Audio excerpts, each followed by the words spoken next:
Hello friends, welcome back to our channel trading university. This is a series stock market for beginners. इसमें मैं बताऊंगा कि आपको technical analysis का fundamentals, जी हाँ, टेक्निकल एनालिसिस के एजम्पशंस क्या क्या है, टेक्निकल एनालिसिस में क्या होता है, इसका कॉन्सेप्ट मैं आपको बताता हूँ। तो टेक्निकल एनालिसिस में बेसिकली हमारे कुछ एजम्पशंस होते हैं। सबसे बड़ा एजम्पशन है that price moves in a trend. Prices हमेशा एक ट्रेंड में मूव करते हैं। उससे मेरा क्या मतलब हुआ वो मैं आपको दिखाता हूँ। ट्रेंड के बारे में हमने शायद बात कर रखी है। ट्रेंड बुलिश ट्रेंड होता है, बेयरिश ट्रेंड होता है, साइडवेज ट्रेंड होता है। मैं आपको दिखाता हूँ। So this chart we have in front of us Nifty finance. अब निफ्टी फाइनेंस के चार्ट में आप मूवमेंट देख सकते हो। ये एक मूवमेंट एक दिन का है, एक कैंडल। देखिए कैसे प्राइस ऊपर गए, फिर नीचे आए, फिर थोड़े टाइम तक साइडवेज थे, सेम रेंज में ऊपर नीचे, फिर बढ़ गए। तो ये डिफरेंट काइंड्स ऑफ ट्रेंड है। ये आपका साइडवेज ट्रेंड है, ये आपका बुलिश ट्रेंड है, अब ये आपका डाउनवर्ड ट्रेंड है। पर टेक्निकल एनालिसिस में हम इसकी क्यों बात कर रहे हैं, ये सबसे बड़ा एजम्पशन क्यों है?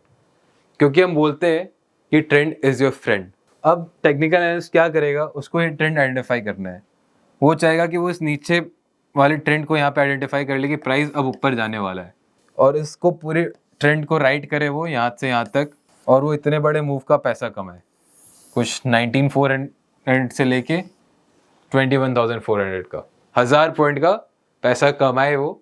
पर ये इतना आसान नहीं है दोस्तों कि नीचे हमने आइडेंटिफाई कर लिया टेक्निकल एनालिसिस सीख के, और ऊपर हमने आइडेंटिफाई कर लिया कि अब डाउन ट्रेंड आने वाला है। पर टेक्निकल एनालिस्ट का बेसिक फंडा यही होता है कि वो एक नीचे बढ़ती ट्रेंड को आइडेंटिफाई करे, सस्ता कर दे, पूरी ट्रेंड को राइट करे, और ऊपर एग्जिट कर जाए जब ट्रेंड का रिवर्सल आने वाला हो। दूसरा कॉन्सेप्ट होता है रिस्क मैनेजमेंट। रिस्क मैनेजमेंट में आपको देखना होता है कि आपका कैपिटल कितना है और आप कैपिटल लॉस को कैसे मिटिगेट कर रहे हो।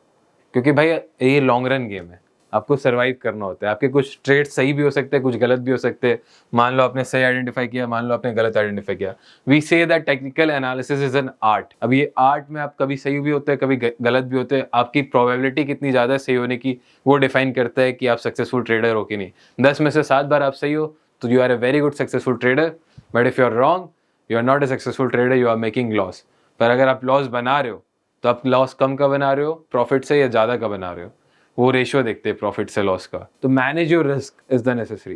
क्योंकि अगर आपके जेब में पैसा खाली हो जाएगा, आप गलत ट्रेड लेते लेते लेते लेते बहुत बार रॉन्ग हो गए, आपने पूरा कैपिटल एक बार में लगा दिया, you are all in, poker के गेम की तरह समझ लीजिए। तो जब पूरा खाली हो जाता है तो आपके पास कुछ पैसा ही नहीं बचा नेक्स्ट ट्रेड लेने के लिए। तो ये रिस्क मिटिगेट करना होता है इसमें। उसके बाद हम कहते हैं कि ट्रेंड एक डिमांड और सप्लाई से बनता है। डिमांड और सप्लाई से बनता है मतलब बायर्स और सेलर्स से बनता है, प्राइसेस से बनता है।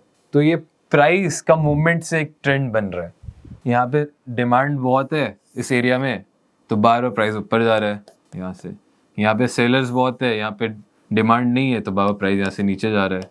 एक बहुत बड़ा मिसकॉन्सेप्शन मार्केट में ये है, जो कि बोला जाता है कि यहाँ पे सेलर्स ज़्यादा है, यहाँ पे बायर्स ज़्यादा है। ये लाइन गलत है, क्योंकि सेलर्स और बायर्स कहीं भी ज़्यादा नहीं होते।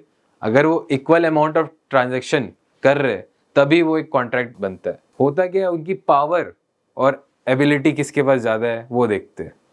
पावर से क्या मतलब हो गया, अगर बायर के पास पैसा बहुत है तो वो महंगा खरीद रहा है तो प्राइस ऊपर जा रहा है, लेकिन वो शेयर उतना ही बेच रहा है, सेलर भी उतना ही खरीद रहा है उससे, भले महंगे पे। और सेलर के पास अगर स्टॉक ज़्यादा है, अगर वो ज़्यादा स्टॉक अपनी बेच रहा है, इसका मतलब वो डंप ज़्यादा आ रहा है मार्केट में, तो इसलिए धराम से फॉल हो रहा है मार्केट। इस कॉन्सेप्ट को गाइस क्लियर करिएगा। तो डिमांड सप्लाई जोन देखते हैं। अब क्या होता है, prices in demand and supply में एक्ट कैसे करते हैं, एक्सपेक्टेशंस क्या है सेलर्स और बायर के। हम लोग एक्सपेक्टेशंस देखते हैं मार्केट में। एक्सपेक्टेशंस कहाँ से आता है, या तो इन्फॉर्मेशन से आएगा या तो उसके बायसनेस से आएगा। अब इन्फॉर्मेशन रीड की हो, वो रैशनल हो नहीं हो, कोई पता नहीं है। मुझे लग रहा है कि प्राइसेस ऊपर जाएगी, या मैंने कोई रिसर्च रिपोर्ट देखी, या मैंने अपनी एनालिसिस की, तो उसमें आपको ग्रीड आया, फियर हुआ, फोमो कि हाँ मिस आउट हो जाएगा, बहुत अच्छा ट्रेड है। ग्रीड था कि हाँ ट्रेड अच्छा चल रहा है और ऊपर जाएगा जाएगा जाएगा, आप लालच में रुके हुए और रिवर्स मार गया। तो ये सारी इमोशनल फैक्टर्स बहुत है, इमोशनल बायसेस।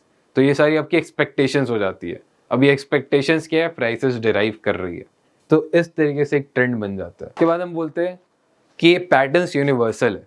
आप इसको कोई भी टाइम फ्रेम में देख लीजिए। टाइम फ्रेम ये भी एक पीरियड ऑफ इंटरेस्ट का कॉन्सेप्ट है। इसको हम टर्म देते हैं period of interest. Period of interest क्या हो गया कि आप कौन से पीरियड में कंफर्टेबल है, आपकी क्या स्ट्रेटजी है, आप किस में ट्रेड करना चाह रहे हो। 1 day time frame, 15 minute time frame, या 1 ईयर टाइम फ्रेम, या 1 मंथ टाइम फ्रेम।